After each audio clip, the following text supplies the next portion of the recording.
போங்க ஒன்றும் கொஞ்சம் எடையே போ 2 கோவில் கட்டியாக போ ஒன்றும் பயப்படாது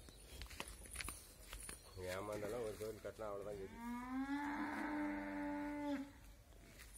போய் போகிறேன் கேட்ட மாதிரி அந்த வருஷம் பாலம் போட்டு கொடுத்துட்டாமா மேல் தெருவுக்கு மேல் தெருவுங்களா அதான் அந்த வருஷம் செல்லு பார்த்தேன் அந்த வருஷம் மேல் தெருவு பாலம் போட்டு தான் கொடுத்தான் போடா இந்த முன்னாடி மாடு திரும்பிக்கும் பார்த்து முன்னாடி போ சென்டரில் போ மாடு திரும்புது பாரு பரவாயில்ல அடி போடுறேங்கண்ணே பரவாயில்ல வரப்பான் உண்மையாக தெரியுது தெரியாது உதாரணம் நேரத்தில் போயிட்டு பட்டான் மனம் சென்றையா கம்முன்றா ஒன்று சாக்கத்தான் வாங்குறாங்க முன்னாடி வாப்பா முன்னாடி வந்து சேரா பேர் தான் அதுக்கு ஒன்றும் கற்றுக் கொடுக்க மாட்டாங்க வந்து டைமில் பாரு பாவா ஒன்று நடந்து தெரில எல்லா சேஷாலும் கிட்ட உண்டு